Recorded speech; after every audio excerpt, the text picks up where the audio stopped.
तो दोस्तों अब बात करेंगे हम स्टॉक मार्केट होता क्या है और ये कैसे काम करता है। जैसे कि आपको मैं स्टॉक मार्केट की मीनिंग बताऊं। इसकी नॉर्मली मीनिंग होती है स्टॉक मार्केट की शेयरों का बाजार।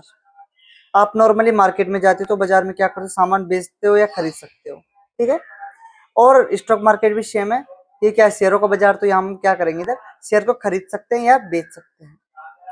नॉर्मली जब कोई कंपनी, अब आपके मन में बात उठ रही होगी तो ये शेयर आते कहाँ से, ये शेयर होते क्या है। नॉर्मली मैं आप लोगों को बताना जा रहा हूँ। जो जो हमारे क्या जो हमारी कंपनियां होती है, ठीक है, अपने आप को क्या करती है, छोटे छोटे हिस्सों में बांट देती है। ठीक है। क्या करती है, अपने आप को छोटे छोटे हिस्सों में बांट देती है और स्टॉक मार्केट में ये लिस्ट करवा देती है हमारे आईपीओ के जरिए।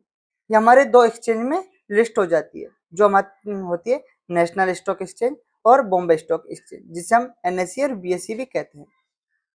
जब ये लिस्ट हो जाती है तो आसानी से हम इसे कहीं भी खरीद सकते हैं अपने डीमेट अकाउंट से। ठीक है। आईपीओ के थ्रू वजह से लिस्ट होती है और डीमेट अकाउंट से हम कहीं से भी हम इसको खरीद से बेच सकते हैं, क्योंकि हम स्टॉक मार्केट में जब भी लिस्ट हो गया, शेयरों का बाजार में लिस्ट हो गया, तो हम आसानी से कहीं से इसको परचेज कर सकते हैं। अब लोगों के मन में बात आती है कि भाई अब लिस्ट हो गया, हमने खरीद लिया, तो हमारे इसमें क्या बेनिफिट है। भाई नॉर्मल सी बात है, आपने किसी चीज में शेयर खरीदा है, किसी भी प्रोडक्ट का शेयर खरीदा है।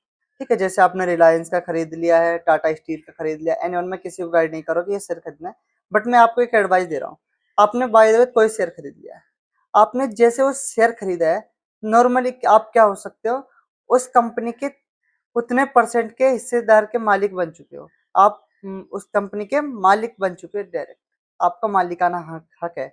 अब वह कंपनी अगर प्रॉफिट करती है तो आपको भी प्रॉफिट मिलेगा, अगर वो कंपनी लॉस करती है तो आपको भी लॉस होगा। भाई बिजनेस में आप सभी को नॉर्मली से पता है क्या होता है। भाई अगर किसी कंपनी को प्रॉफिट हो रहा है तो आपको भी प्रॉफिट होगा, अगर किसी कंपनी को नुकसान हो रहा है तो आपको भी नुकसान होगा, क्योंकि आप उसके क्या हो चुके हैं, पार्ट ऑफ ओनर बन चुके हैं। आप थोड़ा सा उसमें मालिकाना हक हो चुका है। अब देख सकते हो, आपने कुछ नहीं करा है, आपने डीमेट खोला है, आपने उसमें शेयर खरीदे और आपको देखो सीधा बिजनेस पर्पस पे क्या मिल चुका है, मालिकाना हक।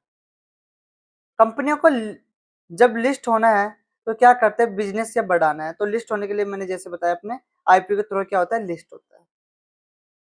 अब ये शेयर क्या जारी करते हैं, जैसे अपने आप को क्या करते हैं, बिजनेस को बढ़ाने के लिए छोटे छोटे हिस्सों में बांट के स्टॉक मार्केट को जनता को क्या करती है, प्रोवाइड कर देती है। स्टॉक मार्केट में जनता को क्या कर देती है, प्रोवाइड, जो स्टॉक मार्केट में काम करता है। अब बात आती है इनको खरीदेंगे कैसे, हम बेचेंगे कैसे, इनकी डिमांड कैसे बढ़ेगी, सप्लाई कैसे होगा। ठीक है। अब मैं बताता हूँ। जैसे कोई कंपनी काम कर रही है, ठीक है, बाय द वे कोई भी स्टॉक ले लो, ठीक है, और 100 रुपए पे लिस्ट हुआ है, उसका अब देखो डे टू डे उसका वर्क अच्छा है, उसके पास अच्छी अच्छी डीलें आ रही है, उसके पास जैसे बजट आ रहा है, हाई बढ़ रहा है, उसके पास जैसे डील आएगी, मतलब ठीक है, जिसके पास डील आएगी तो उसकी क्या होगी, कीमत बढ़ेगी। ठीक है। जैसे जैसे उसकी में ज्यादा अमाउंट की डील आएगी तो धीरे धीरे क्या होता है, कंपनी का प्रॉफिट, जैसे धीरे धीरे कंपनी का प्रॉफिट होगा आपको भी प्रॉफिट होगा, क्योंकि आपको उसमें मालिकाना हक है।